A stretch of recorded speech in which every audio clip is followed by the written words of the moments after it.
Alright, James here. Now, impact drivers have become a pretty indispensable tool across multiple trades these days. In fact, I really like these things. I've got like 3 of them. Some people like them, some people don't. I'll be honest with you, the people that don't, to be fair, are usually old boys that hang around on building sites pretending to be builders, and they sit there whinging like, fucking noisy old thing, fucking that old fucking racket. And it's like 10 minutes beforehand, they were cutting a sheet of MDF with a skill saw, no ear defenders, no mask. And it's like, do you know what? Why don't you just retire and bugger off to bloody Brighton where all the other old people go and just stop whinging? I'm sorry, I can't stand whingy people. You're on a building site, it's noisy, get over it. Anyway, for those of you who don't know, this is an impact driver, not to be confused with one of these, which is just a regular cordless drill, or drill driver, as it's sometimes called. This one works in a very different way. I will be doing another video in the future explaining kind of the pros and cons between the two, what the benefits are of using an impact driver to do up screws versus a cordless drill. I'll do that in a separate video. But anyway, the reason for this video is because I heard an absolutely ridiculous story recently involving one of these, and I thought it was just kind of, you know, tradesmen talking nonsense, as they sometimes do, and they make up silly stories that are just completely unbelievable, like being pulled off of ladders and pulled in through a window by a sexy woman. And it's just like, yeah, that really happened, didn't it? Yeah, of course it did. And I heard one, like, some guy fell off like a 20-story building and his tool belt got caught on the stay of a windowsill and he fell in through the window on like the 3rd story and it saved his life. And it's like, so you expect me to believe that you're fucking Spider-Man? Really? Really?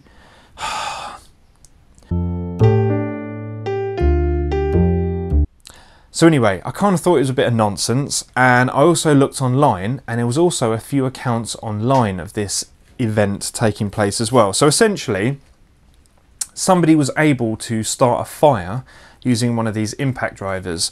Now, it didn't involve the battery exploding, it didn't involve the motor catching fire, it essentially involved them doing up a screw, and apparently the screw caused the fire. So the story goes like this. One day there was a jolly old tradesman, and what a jolly old fella he is too. One day this tradesman decided to put a screw into a piece of wood. But wait, jolly old tradesman, that's the wrong screw. You miscreant, you. After realising his blunder, he then proceeds to remove the screw from the piece of wood. Oh, that was hot, wasn't it? The screw then falls onto a pile of wood shavings. Oh no, that screw was hot. Oh no, jolly old tradesman, what have you done now? You better put that out before the boss sees you.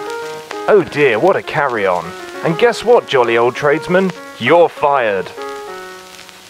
Yeah, I'm pretty sure that didn't happen. Now, anyone that's actually used an impact driver to take out a long screw, you'll know that when you actually take the screw out, the screw does get very hot. And in fact, I've actually burnt my fingers on them before. But the thing is, to actually set fire to a pile of sawdust, the screw must have been glowing red hot. So you're telling me that the person that did that didn't notice that there was smoke pouring out of the piece of wood that they were screwing the screw out of, and also they didn't notice that instantly there would have been a big plume of smoke coming off of the screw that went on the floor, and it actually smouldered for long enough to actually set fire to some wood shavings. So yeah, I'm pretty sure that's a load of old bobbins. I don't think that actually happened. But it did get me thinking, could you actually start a fire with an impact driver? Because the thing is, these things spin very fast. I mean, this particular one spins at about 3,500 RPM. I mean, a normal cordless drill does between 1,800 and 2,000 RPM. So if you think about it, it's kind of like the old-fashioned way that you start a fire. You get the stick and you give it all that. It's just friction. It's 2 surfaces rubbing together. And at 3,000 RPM, the screw rubbing on the surface of the wood, I wonder if you could actually set fire to a piece of wood using friction with nothing but the impact driver. So I have a piece of wood here, and I have some screws and an impact driver. So have a guess. What do you think I'm going to do? Have you guessed yet?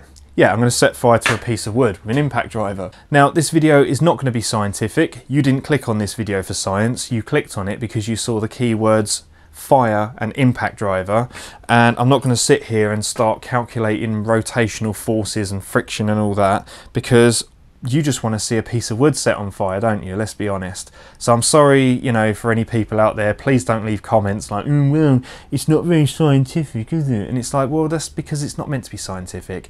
I just want to see if it's actually possible to set fire to a piece of wood. Okay, so just to give you a rough idea of actually how hot the screw gets when you take it out of an impact driver, we'll just drive this screw into here using the impact driver. Ah, here we go. Always happens, doesn't it? There we go. So the screw is now all the way in. So if I just take this screw out now,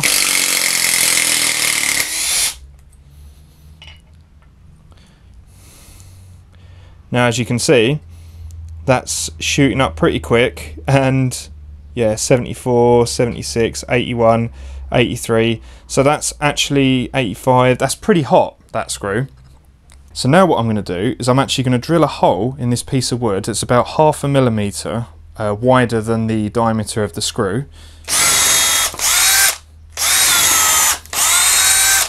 And now what's going to happen is the screw is actually just going to push right in, and it's not actually going to grab on the threads.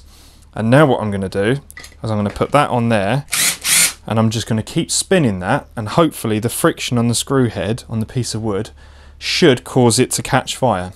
Whether it will actually catch fire or not, I don't know, but we're going to try. So I'm going to put lots of pressure on it, and we're just going to keep spinning it. And actually what I'm probably going to do is clamp this to the bench, because I actually don't feel comfortable with not holding this piece of wood. I might lose my gonads, so I don't really want that. So I'm going to grab... Right, okay, here we go. You ready?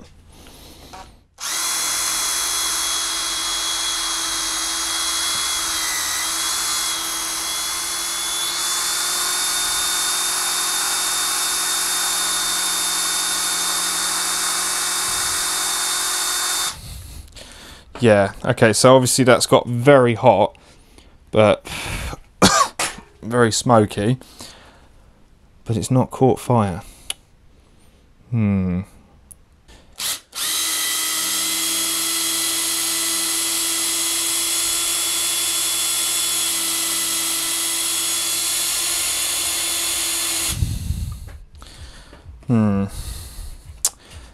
Yeah, I really don't think this is going to happen.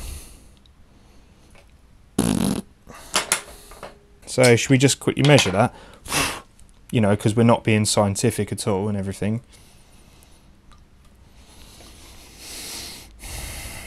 200 and... Oh, okay, so it's quite hot. So it's 250 odd degrees. Well, I'm going to try this one more time.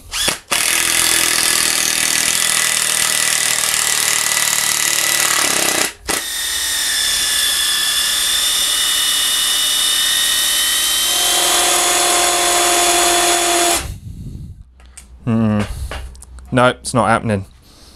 That will literally just burn its way all the way through the wood and out the other side. I think the only way we're going to get this to actually work is if we use some kind of accelerant, like petrol or something. I'm going to have to do it now, aren't I? Because I've just said it.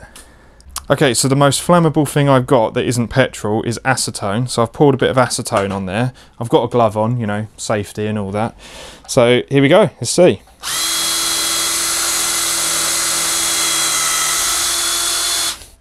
Yeah, ain't happening, is it?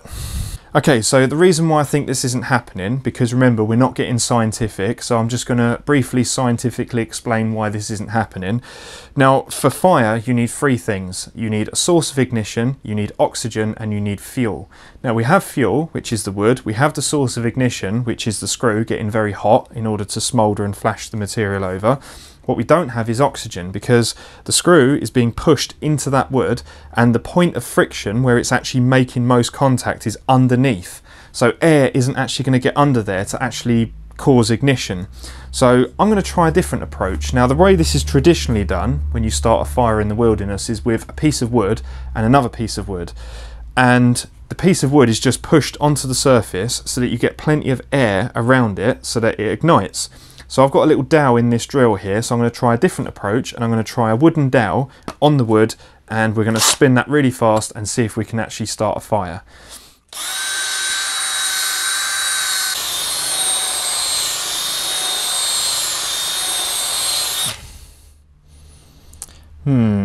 Yeah, that's yeah, that approach kind of failed, didn't it, really? Got an idea. Right, here we go. Hooray! See, we have fire. We have fire. So what have we learnt from this little exercise? Well, what we've basically learnt is that I'm absolutely shit at starting fires. So if I was ever trapped in the wilderness, I'd be absolutely fucked. I would freeze to death. So if you want tips on how to survive in the great outdoors, don't watch this channel.